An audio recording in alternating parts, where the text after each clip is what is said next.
तो मैं आपसे शुरू में याद कर रहा था कि बच्चों की तालीम के साथ साथ बच्चों की तरबियत, उसके अखलाकियात, उसका मोरल एजुकेशन, ये स्कूल, किताब, टीचर पर मुनहसिर नहीं है, ये माँ बाप की जिम्मेदारी है। अल्लाह ताला ने कुरान और हदीस में कहीं भी टीचर को नहीं मुखातब किया है। हर जगह अल्लाह ताला ने माँ बाप का नाम लिया, माँ बाप को मुखातब किया है बच्चे की तालीम और तरबियत के ताल्लुक से। लेकिन हमने स्कूल भेज दिया, बच्चे को फ्री हो गए। आज देखिए स्कूलों में बच्चे हमारे जो होते हैं ना, आज बीमारियों का शिकार हो रहे हैं बार बार। टीबी की बीमारी भिवंडी शहर में, पूरे महाराष्ट्र में सबसे ज्यादा है। टीबी क्यों ज्यादा है?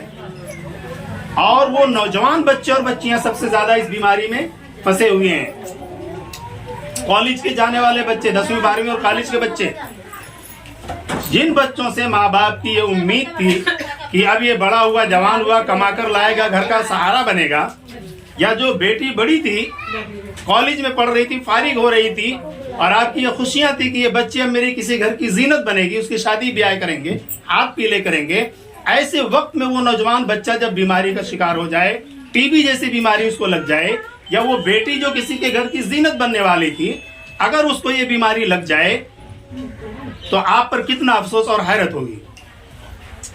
ये सुनकर, जानकर के आपको अफसोस होगा। दवाखानों में और डॉक्टर साहब आपके एरिया के यहाँ बैठे, सिस्टर लोग हैं, वो नौजवान बड़े बड़े बच्चे और वो बच्चियां, माँ बाप बेचारे हाथ पकड़कर सहारा देकर दवाखाने में लाते हैं कि उसको टीबी हो गया है। क्यों हुआ टीबी? आप बतलाइए। ये स्कूलों की रिपोर्ट है, आंगनवाड़ी भी यहाँ चलती है, मैडम भी होंगे, सिस्टर लोग, डॉक्टर, टीचर बताते हैं कि आज 70-75% बच्चे स्कूल में सुबह को बगैर नाश्ते के जाते हैं। नाश्ता करके नहीं जाते, क्योंकि नाश्ता उनको मिलता ही नहीं। क्यों नहीं मिलता?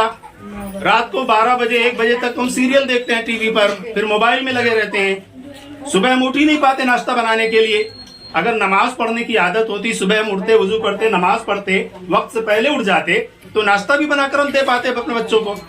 लेकिन हम खुद रात को 12-1 बजे सोएंगे तो हम उठ ही नहीं पाते, नाश्ता देते ही नहीं। जब बच्चा खुद, चूंकि बच्चे को तो डर है स्कूल जाएगा, लेट हो जाएगा तो मार भी पड़ेगी, वो बेचारा अपना जूता, मोजा, बस्ता, किताब, यूनिफॉर्म ढूंढता है, तलाश करता है, खुद तैयार होता है। जब दरवाजे पे आकर कहता है अस्सलाम वालेकुम, तब हमारी आंख खुलती है।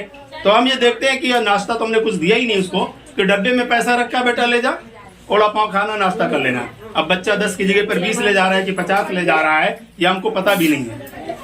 और वो बच्चा जो पैसे लेकर जा रहा है, वो ओड़ा पाव खा रहा है, या गुटखा पूड़ी खा रहा है, या धनिया दाल खा रहा है, या सिगरेट पी रहा है, चाय पी रहा है, क्या कर रहा है पता नहीं। और अगर बच्चा 5 मिनट 10 मिनट लेट हो गया है तो स्कूल का गेट बंद, और बच्चा घर से निकल गया, आपने दरवाजा भी बंद कर लिया। अब वो बच्चा 4-5 घंटे कहाँ गुजारेगा? वो औरौला तालाब पे जाएगा, शानदार मार्केट जाएगा, या और किसी पिकनिक पॉइंट पर जाएगा, पैसा तो लेके गया है। और जब 70% बच्चों का ये हाल है कि वो नाश्ता करके नहीं जा रहे हैं, जो उल्टी सीधी चीजें स्कूल आसपास में खा रहे हैं, ये उनकी बीमारियों का सबब बन रहा है। और बेटियां तो और भी नाश्ता नहीं करती, उन्हें तो न जाने कौन सी बीमारी लग गई, खाएंगे मोटे हो जाएंगे, स्मार्ट नहीं दिखेंगे। स्मार्ट और वजन कम करते करते बीमारियों के शिकार हो जा रहे हैं। तो हमारी ये जिम्मेदारी है कि हम बच्चों को नाश्ता बना करके दें और बच्चों को गलत बच्चों की सोहबत से बचाएं। अगर आपका बच्चा बुरे बच्चों की सोहबत में बैठेगा, उठेगा, उसकी आदतें उसको आएंगी। आप गौर कीजिए, ये कहा गया है कि यारे बद शैताने बद से भी ज्यादा खतरनाक है, बुरे शैतान से भी ज्यादा खतरनाक है बुरा दोस्त।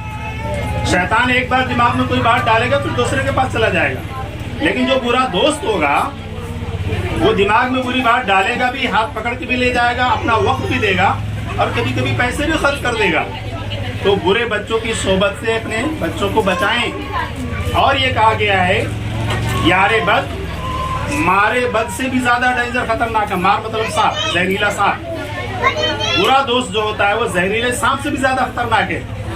सांप एक बार डसता है तो उसकी जिस्मानी मौत, लेकिन बुरे दोस्त ने जो कुछ उसके अंदर डाला हुआ, उसकी रूहानी मौत भी हो जाएगी, जिस्मानी मौत भी होगी।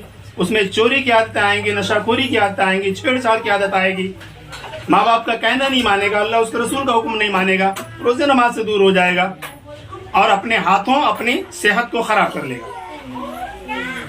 तो हमारी ये जिम्मेदारी कि हम अपने बच्चों की तालीम के साथ साथ उसकी तरबियत, उसकी अखलाकियात और बच्चों की सेहत की जानिब। आज यहाँ पर जो मीटिंग बुलाई गई थी एरिया के मर्दों ख़वातीन की, ख़ासतौर से चूँकि पोलियो का राउंड चल रहा है कि सभी बच्चों को पोलियो का डोज मिले, और उसके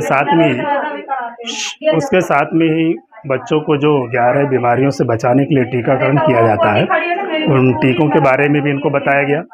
और साथ ही ये बात की गई कि घरों में जो यहाँ पर डिलीवरी होती है, यहाँ पर डॉक्टर बुशरा मैडम मौजूद थी, गायत्री नगर के मेडिकल ऑफिसर भी, सिस्टर्स भी थे, क्योंकि एक डाटा ये कि इस एरिया में बहुत सारा होम डिलीवरी बड़े पैमाने पर होती है, तो उसे रोका जाए, किसी तरह हॉस्पिटल में जाकर डिलीवरी हो, क्योंकि होम डिलीवरी में कोई भी इमरजेंसी आ जाने पे बच्चे और माँ की जान को ख़तरा हो सकता है। और टीकाकरण के ज़रिए से जो बच्चों को पैदाइश से लेकर के 5 साल तक टीके दिए जाते हैं, उनके ऊपर थोड़ा चर्चा हुई। ख़वातीन की जानिब से कुछ प्रॉब्लम्स ये आए कि आंगनवाड़ियाँ इस एरिया में नहीं हैं, और बच्चों को पढ़ाने के लिए आंगनवाड़ियों की यहाँ सख्त ज़रूरत है। तो गवर्नमेंट इंतज़ामिया को चाहिए कि इस इलाके में आंगनवाड़ी का इंतज़ाम करे। और आज की इस मीटिंग में बड़ी तादाद में ख़वातीन थी, और टीबी के बारे में बात की गई कि लोगों को सिम्टम बताए गए कि ऐसे अलामात कहीं भी पाई जाएँ तो लोगों को टीबी डिपार्ट तक पहुँचने की कोशिश करना चाहिए। इन्हीं बातों पे चर्चा हुई है आज यहाँ पर।